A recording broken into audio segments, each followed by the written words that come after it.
Good morning and Happy New Year.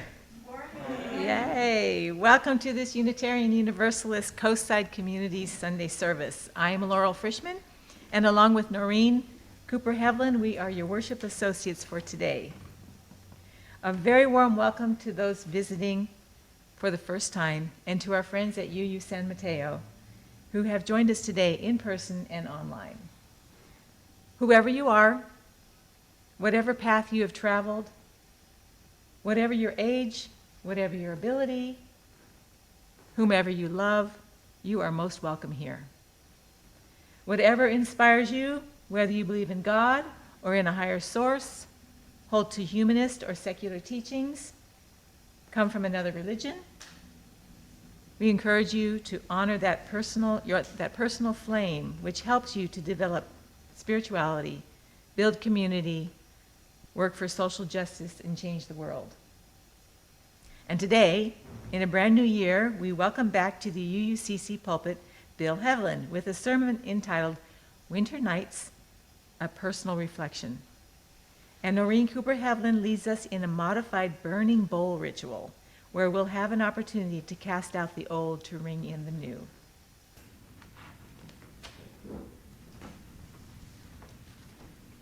Thank you, Laurel. What letter? L. Stands for louder. And this is important because this is your volume control for this volume challenge speaker. It's also the ASL letter L, by the way. I want to take a moment to dedicate this service to the memories of two people. One is Ray DeFore, an unrelenting social activist. Ray was known for her steady warmth. A longtime UUSM member, a sometimes attendee of UUCC, Ray's presence was always as a bright light. We experienced a memorial service for her last Tuesday, and we dedicate this service to her. The second person is Padma Susan Moyer. Padma's picture is here on the wall with the 2020 Oddfellows members. Padma was a creative spirit now departed from us, a skilled therapist who touched the lives of so many. Her memorial service was 3 Wednesdays ago, and we dedicate this service today to remembering Padma also. The chalice lighting is a ritual that unites us as Unitarian Universalists. Due to fire regulations, this particular chalice glows from battery power. Watch.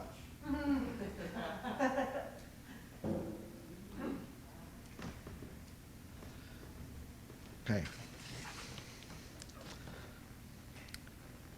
There's more exciting fire later in the service. For the reading, we turn to Akshay Chowgakar, a poet currently residing in Australia. He writes poetry about life's tiny, abundant pleasures. And this is an excerpt from one of his poems, Dusk. And by the way, if you read this with an Australian accent, there are more rhymes. But I just can't do that today. Gather around, fellow wanderers, around this campfire here. The firewood has now embraced the fire and shall soon generate warmth for us to share. When the dusk bids farewell amid musings myriad, together in our quilt of warmth, we shall script around this campfire a wintry night beside this gleaming ocean sapphire. Songs we shall sing of people and places, and if we let our gazes adrift, some of these faces and places can be spotted hither, around us under a canopy of stars.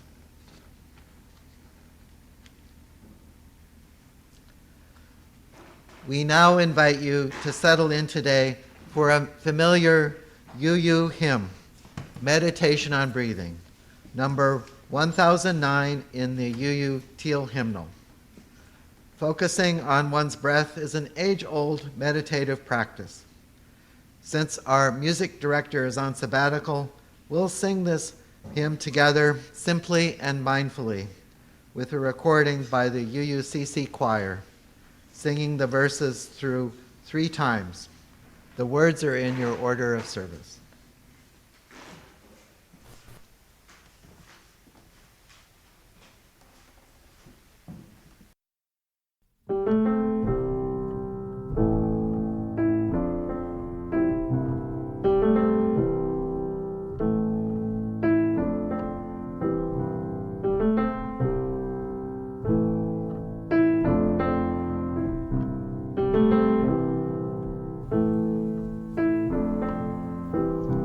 When I breathe in, I breathe in peace. When I breathe out, I breathe out love. When I breathe in, I breathe in peace. When I breathe out, I breathe out love.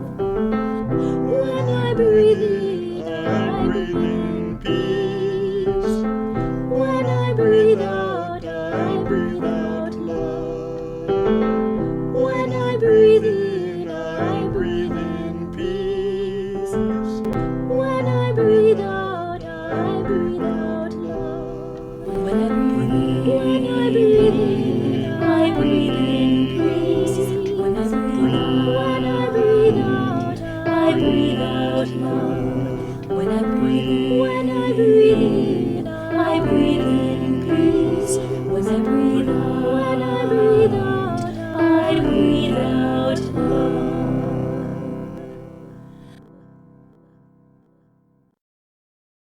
Thank you, all of you, for showing up today, coming to this great hall of ours, or over Zoom. Winter nights, more than anything, this reminds me of tending my family fireplace fire. Red brick, big hearth, spiral chain spark guard, wrought iron grate, L-shaped poker. I'm the youngest and the only boy in a house full of women. This was my niche. I don't remember when I built my first fire. My father died when I was a year old.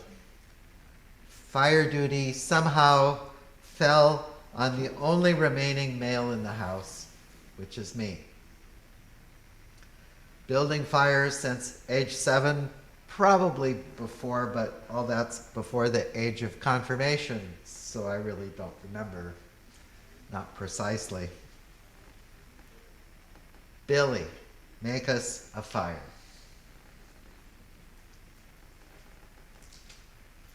There is craft to a fire, both in starting it and in sustaining it. Of course, you need fuel, logs of wood, that's one kind of fuel, and kindling, paper and twigs. That's both the other kind of fuel and 2 kinds of kindling. And a spark. You knew I was going to say this. You need a match to get things going. You light the match kindling, which lights the tinder kindling. Concentrate the hot airflow under the wood, the logs of wood, and they ignite.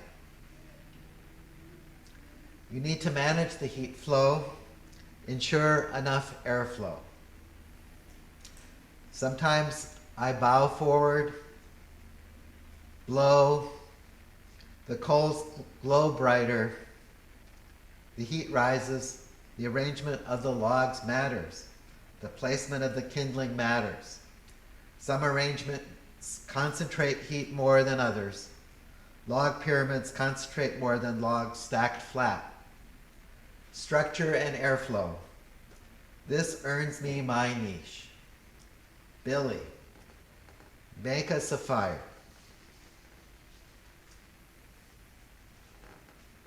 A couple of times my mother would walk by, take the poker, knock my log pyramid down, poke the now flat-laying logs a couple of times, and leave.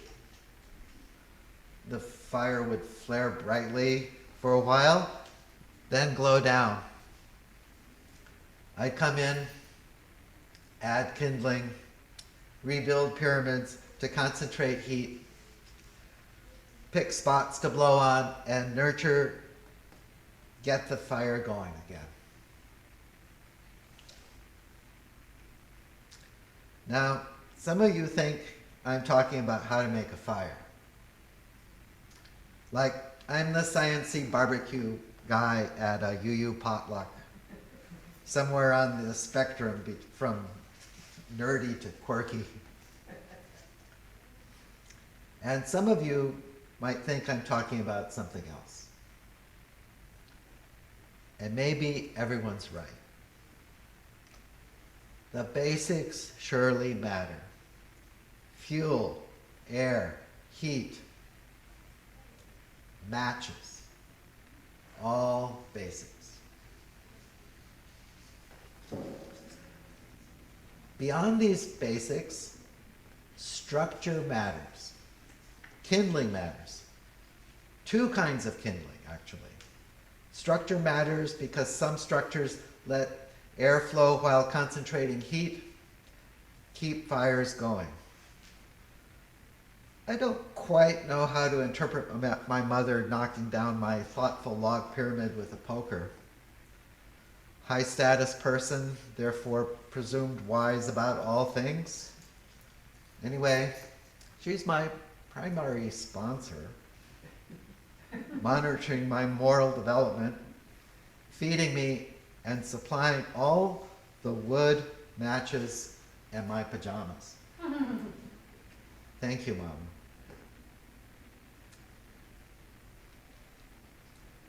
When the fire's going, maybe especially when the fire's going, I just like watching it. It's kind of like when the oven light is on. A cold winter's night, and I have a fire to ponder. And a lot warmer than fishing.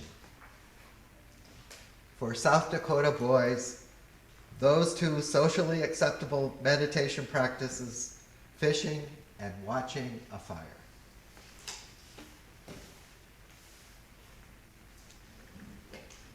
Once while watching a fire, my pajamas caught fire. The left knee of my pajamas caught fire. Not by a spark. Technically, my pajama knee merely warmed to reach its kindling temperature. This is in the 1960s, an era of unregulated pajama material. And polyester burns, man. Polyester burns. Anyway, a quick swipe of my hand and that side blaze is extinguished. No sweat, no adrenaline spike, nada. Like, I'm paying attention, you know? No big deal. And this is the only record of this incendiary moment. No mother investigating the whiff of burnt kid. No laundry prep fingering of scorched pajamas. I never told anyone until today. I had my niche, you know?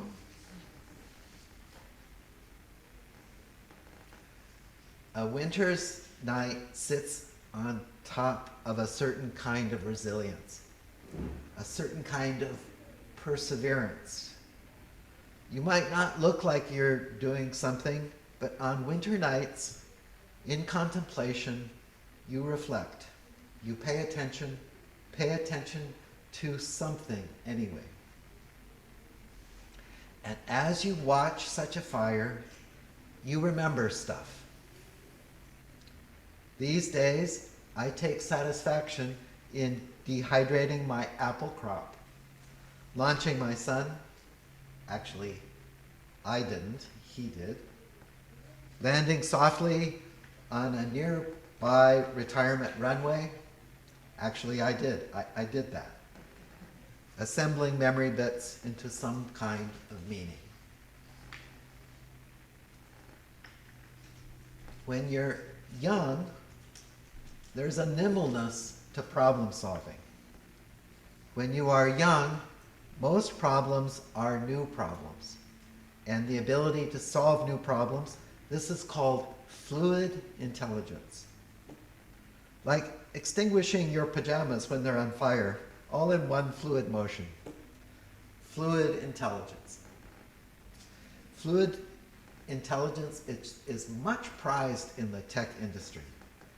And for what it's worth, fluid intelligence peaks at about age 30, then declines slowly.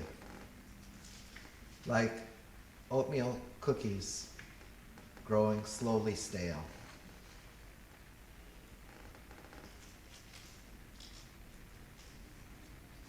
And when you're watching a fire, remembering stuff, making meaning from remembered bits, this calls on a different intelligence, crystallizing intelligence. Crystallizing intelligence is the stored knowledge accumulated over the years. And for your information, crystallizing intelligence increases with age, which is good news, since we're all aging. As the author of my favorite bread recipe book said, technically, all bread starts staling as soon as it comes out of the oven. And all of us, each and every one of us, we're all aging, getting older, and in the process, growing in crystallizing intelligence. Crystallizing intelligence is what's enhanced by pondering a fire on a winter's night. Pondering a fire, and in doing so, doing more than just passing the time. And speaking of time, the ancient Greeks had two concepts of time, chronos and kairos. Chronos we use to all arrive here by 11 a.m. Chronos time is stopwatch time. You bake bread by chronos time. When your alarm intrudes upon you at 7 a.m., when you rise to this morning alarm, you are living by chronos time. In contrast, kairos refers to opportune moments and ripe seasons. In Greek, kairos has two etymological roots: the warp and weave of a cloth and the precision implied by a bowstrung arrow. Warp and weave of cloth. Does that not remind you of the structure of burning logs? And that focused, pointing arrow, does that not recall the concentration of heat?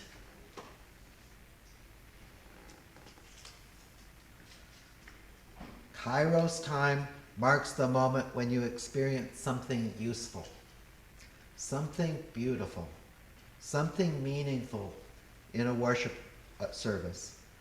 Enough to return, say, in anticipation of experiencing something like that again. And bread bakers, We who need bread need in Kairos time, in grandma in the kitchen time. In Kairos time, you watch the fire in the fireplace.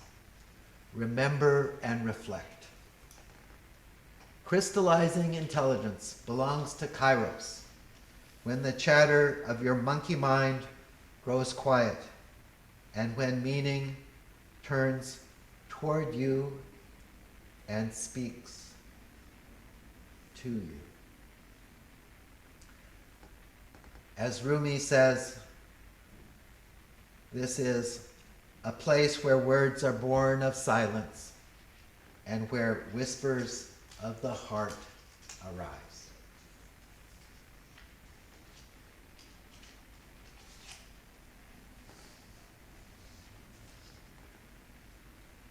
Today's burning bowl ritual is constrained by, no fire. You are all asked to write something down, maybe something you want to give up, a resentment, a grudge, some part of your self-image that it's time to release. Something to shed and something to shred. A message of hope from your wiser present self, your more crystallized self, to your aching past self.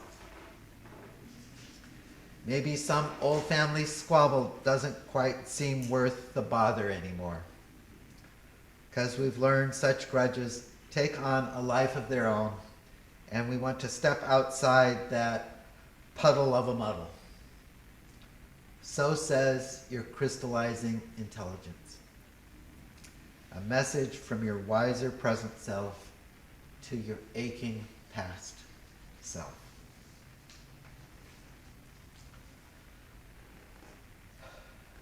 With hope and peace, please spend some Kairos time to breathe and reflect. For some, it's the inspirations during a shower. For some, it's kneading bread or stirring a soup. For some, Kairos time comes in the form of prayer, or going to church, listening to a sermon. For me personally, it's cooking in the kitchen and riding my bicycle. That's two separate activities. Seek your place where words are born of silence and where the whispers of your heart sometimes arise.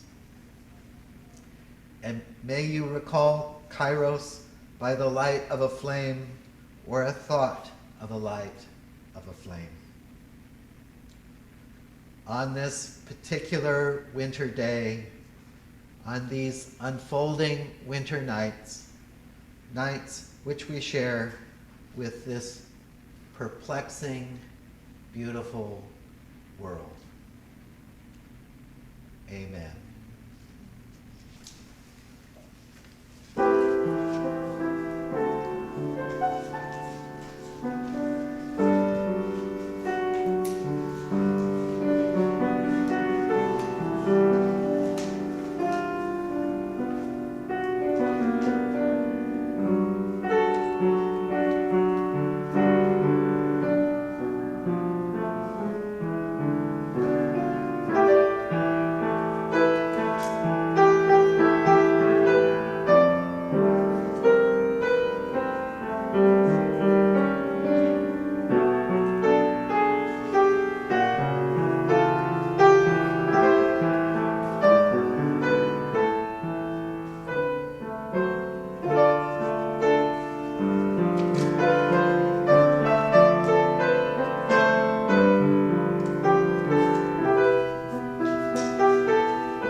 That was beautiful, Carol, really beautiful.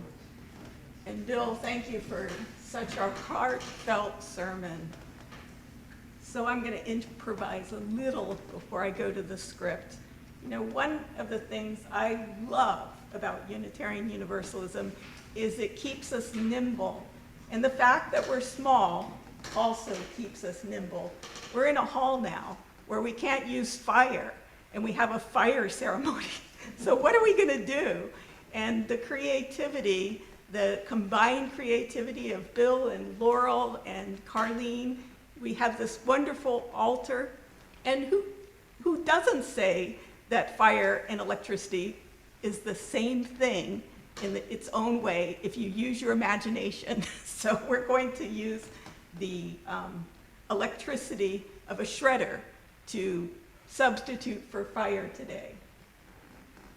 So burning ceremonies appear in many religious traditions throughout human history, and fire rituals offer us a way of releasing old resentments, hurt, grudges, regrets, or suffering, making space for new beginnings.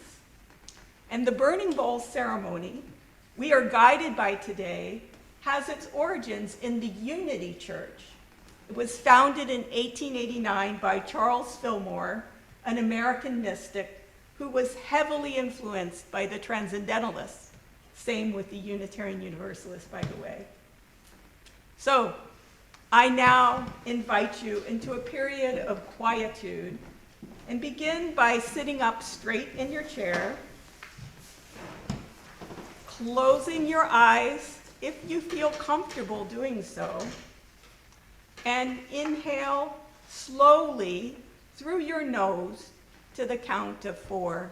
So that's 1, 2, 3, 4. Fill your lungs completely, and then slowly exhale through your mouth through the count of 4.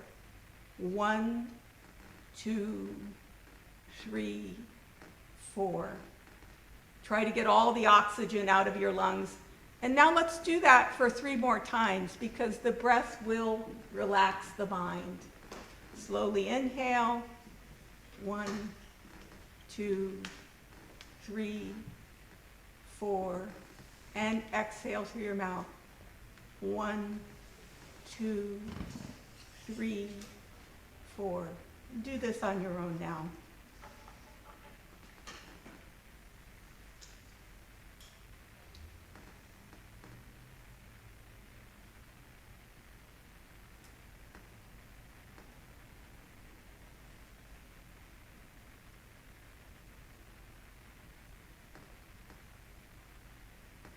Now, keeping your eyes closed if you feel comfortable doing so, allow your breath to return to normal. As your mind enters into this sacred time of Kairos, begin to ask yourself, what is no longer serving you?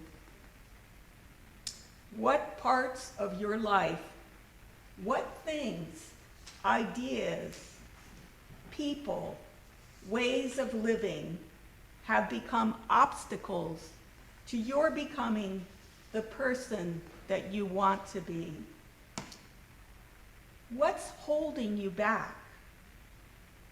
What's getting in the way of you living as fully as you'd like to? So pay close attention to the first thing that comes to your mind, and let us rest in a quiet moment of reflection as we allow our crystallizing intelligence to speak. To each our own place where words are born of silence and where the whispers of our hearts arise.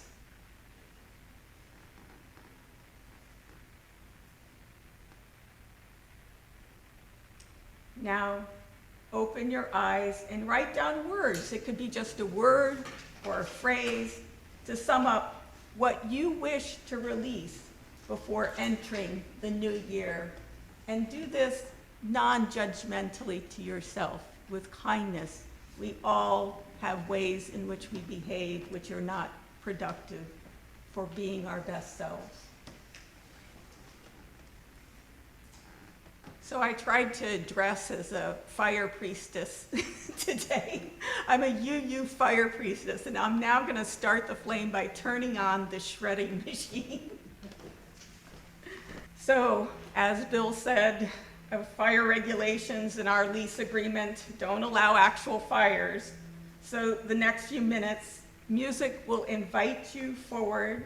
If you could form a line down the middle and all in order, and then put your paper into the shredder one at a time, and we will harness the fire of electricity to relinquish that which no longer serves us.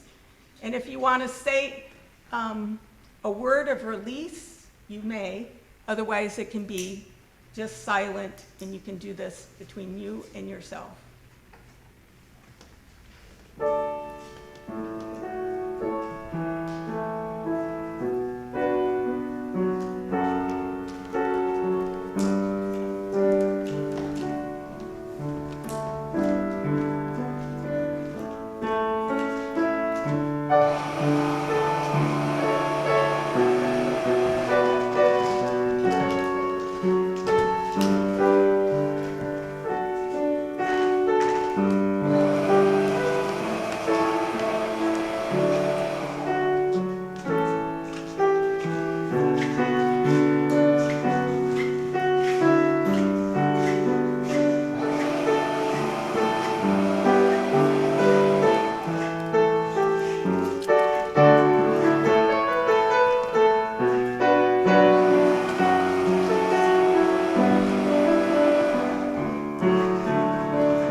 Beautiful. Thank you, Carol, again. Beautiful, beautiful music. So, you might ask, why should we even begin to focus on self-improvement? How does that make a difference in the world? Well, I'd like to answer that question by reading a poem by an unknown author titled "The Power of One."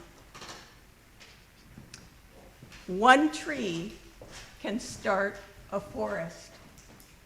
One bird can herald spring. One smile can begin a friendship. One hand can lift a soul.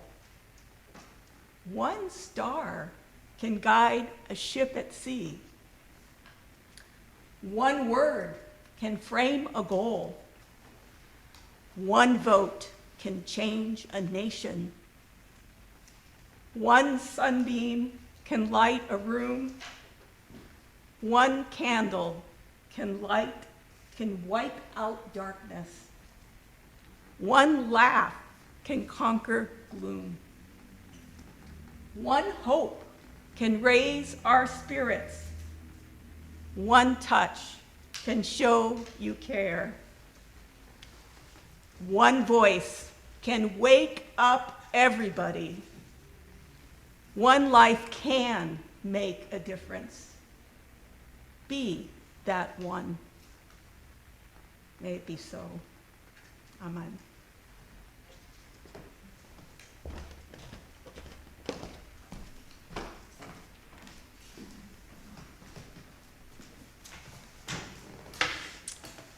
That was great, Noreen. And thank you, Carol. Carol, did you have a chance to visit the shredder? You may if you'd like. Okay. And thank you, Bill, for your thoughtful and heartfelt service today. The reading, the sermon, the ritual, it was all so beautiful, so kairos.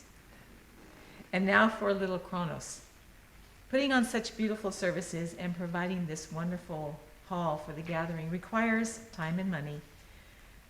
Your much appreciated donation today allows UUCC to continue to bring you thoughtful and inspiring presentations such as this one, and to provide a welcoming home for you to retreat to on Sundays here at Oddfellows or online. If you cannot contribute financially at this time, one option would be to contribute your time and talent. Please refer to your recent newsletter for ways you can help. If you would like to write a check or donate online, instructions are in today's order of service. The gist is to make the check out to UUSM and UUCC in the memo field. While these collections take place, Carol will play an improvisation on the Jitterbug Waltz by Fats Waller.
before we extinguish the chalice, I'd like to give you a little quote that I read when I was a kid one time. I'll never forget it.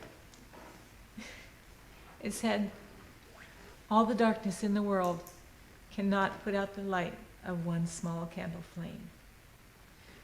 So go out there and be that flame. We now extinguish this candle flame. Flip the switch. Please join me in reading these words by Reverend Brian Keeley from Carry the Flame. The chalice is now extinguished, but its light lives on in the minds and hearts and souls of each one of you. Carry that flame with you as you leave this place, and share it with those you know, with those you love, and most especially with those you have yet to meet. Our closing hymn this morning is another UU staple called Spirit of Life. It's number 123 in the UU Silver Hymnal. This recording is courtesy of Foucault, featuring singers from the Live Oak UU Fellowship in Alameda.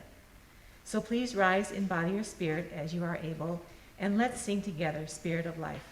The words are in your order of service.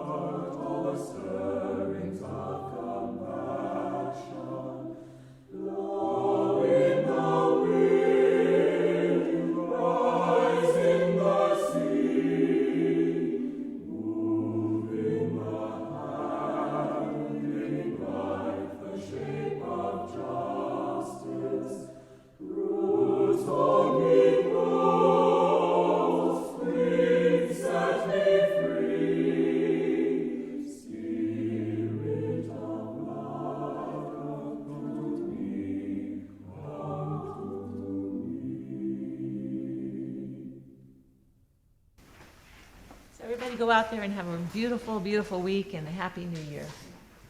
Thank you for coming.